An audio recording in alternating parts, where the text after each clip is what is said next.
Bene, Claudio, e allora dal vino al mare, il passo è breve. Sì, Enzo, abbiamo fatto già un primo collegamento la settimana scorsa all'argomento con Francesco e ci è stato richiesto di approfondire l'argomento soprattutto è piaciuto molto, quindi con gli addetti ai lavori, perché sai, arriva l'estate finalmente, arriva la possibilità di andare al mare sia nelle spiagge libere che soprattutto nelle spiagge private, e sia gli esercenti che i datori che gli utenti vogliono comprendere che cosa sta accadendo. E noi lo facciamo con Gianni De Marzo. Con Gianni De Marzo, buongiorno. Buongiorno a voi. Buongiorno, Gianni De Marzo, amministratore di Fata Morgana, giusto? Anche, sì. Anche, va bene. In questo caso è in questo ruolo che ci interessa. Allora, partiamo subito, dottor De Marzo. Ma quindi che succede? Il 23 maggio si apre? Tutti al mare? Nei lidi? Il 23 maggio si apre, anche questo, guarda, non è una grossa novità. Abbiamo perso il collegamento. Eccolo.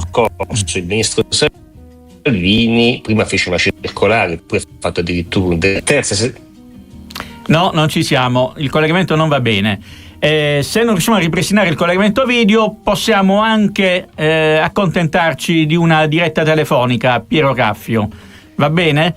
E allora, qual è il nodo della questione? Innanzitutto noi abbiamo avuto un preavviso di ordinanza, che è quella che abbiamo letto la settimana scorsa. Poi l'ordinanza, invece, l'atto amministrativo vero e proprio, è stato pubblicato il 15 di aprile e l'abbiamo anche letto, e fondamentalmente l'atto ricalca quello che era stato preannunciato, ovvero che i lidi, i concessionari, hanno l'obbligo di aprire non il 1 giugno ma il 23 maggio. Quindi questo ha portato un po' di sgomento e un po' di preoccupazione nei proprietari dei lidi, appunto perché loro si sono ovviamente organizzati per l'apertura i primi di giugno. Ci siamo di nuovo con il collegamento?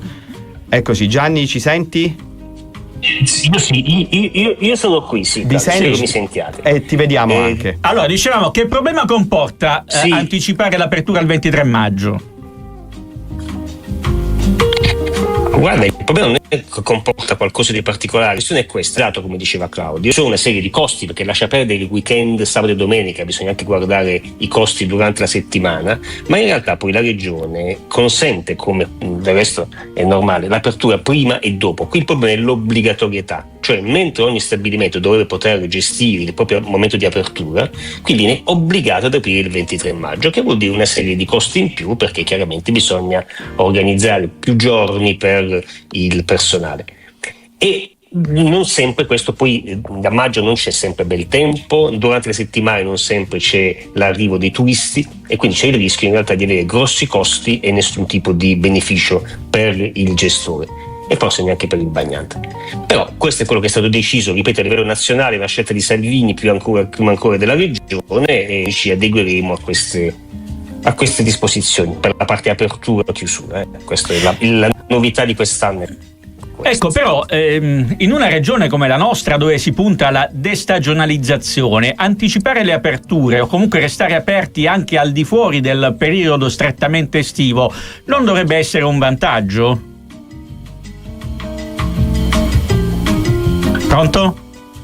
Abbiamo perso di nuovo De Marzo.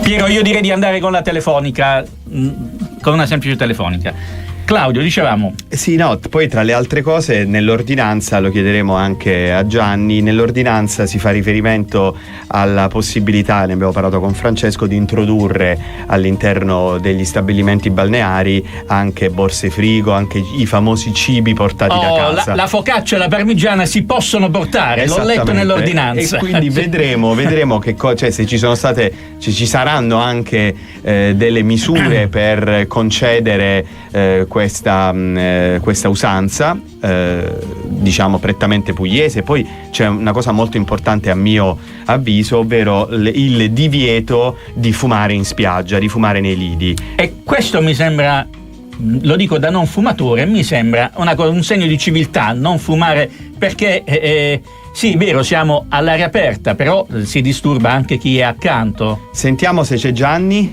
Io sono qui, non so che succede veloce. Va bene, allora ci accontentiamo di una diretta telefonica.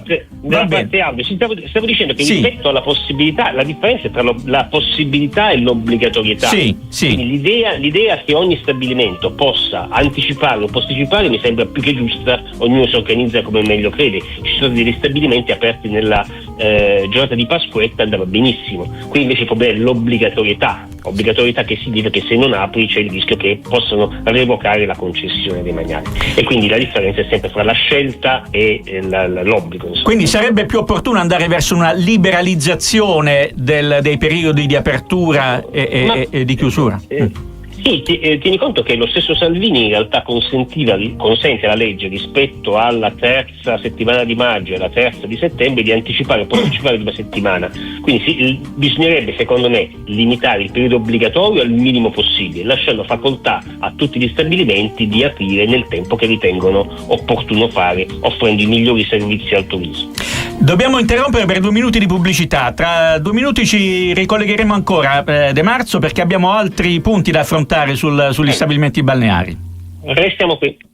Andiamo per gli ultimi minuti di Buongiorno Taranto con Claudio Petrone per l'angolo L'Eco dei Social, e siamo collegati con Gianni De Marzo, amministratore di Fata Morgana, perché stiamo parlando di questo provvedimento della Regione che impone l'apertura degli stabilimenti balneari il 23 maggio. C'era Claudio che voleva approfondire questo aspetto. Allora Gianni, una curiosità, ma prima di questa ordinanza, di questo provvedimento della Regione, vi siete parlati, cioè avete interloquito con la Regione per capire anche quali fossero le loro intenzioni?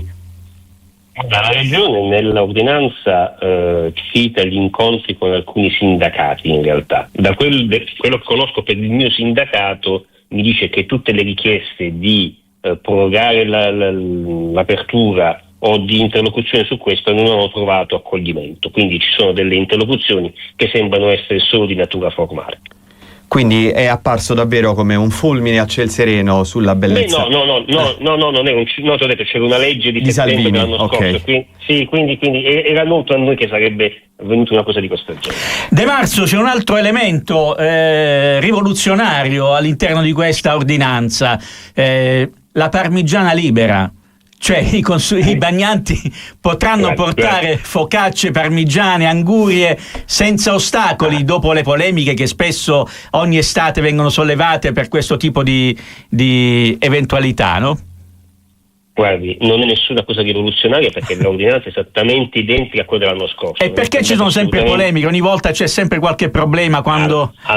Guardi, in Puglia noi abbiamo un aspetto antropologico che è quello del radicamento, la spiaggia è un'estensione della casa, e quello sociologico che è il rifiuto del consumo commerciale, quasi come una scelta valoriale. Devo rifiutare di prendere il panino che vende lo stabilimento. In realtà, vede, la verità è che loro possono entrare con tutti i cibi che vogliono, loro parlo dei clienti, poi è chiaro che se vai in uno stabilimento forse dovresti riposarti e non far lavorare la nonna, la mamma o la zia tutta la notte a preparare la parmigiana. Però vede, il vero problema è un problema proprio di carattere tecnico. Da un lato ci dicono che non dobbiamo vendere il vetro, non bisogna usare la plastica, ma nessuno può controllare che tipo di prodotti utilizzano le persone. Ho posto l'anno scorso alla ASL e alla Regione anche un problema di natura sicurezza alimentare. Se si sente male un cittadino che ha portato da casa la parmigiana e magari si è intossicato, che responsabilità ho io? E guardi, sono 2 risposte molto carine, perché mentre la ASL mi dice correttamente metti un avviso all'ingresso dicendo vi assumete la responsabilità di quello che mangiate, non toccare gli alimenti che ti portano altri, eccetera, la risposta della Regione è molto simpatica, perché si limita a dire semplicemente la norma si concilia con la richiesta largamente rivendicata dagli utenti di portare cibo in spiaggia, come se l'obiettivo di chi va in uno stabilimento, pagando anche, sia quello di portare il cibo in spiaggia.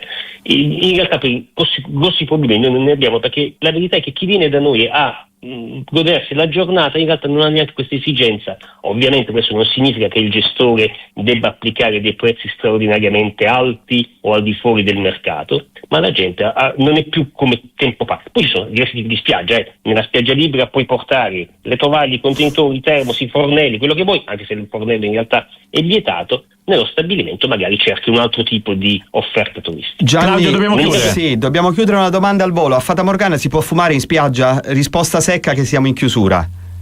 No, anche perché c'è un'ordinanza del sindaco che lo vieta. A Punzano Perfetto. almeno. E di questo siamo felici, Siamo lo dico da non felicissimi. fumatore, va bene. Ok. Grazie De Marzo. Arrivederci a tutti. Ciao Gianni, Grazie. ciao Gianni. E adesso ci salutiamo, ci attende il vassoio di cornetti che ci ha portato Claudio Petrone, come ogni venerdì. Ce n'è anche per Piero. Abbiamo tutto, crema, cioccolato, integrali al miele. Grazie, linea a Piero Caffio, grazie per l'attenzione e buon proseguimento di giornata.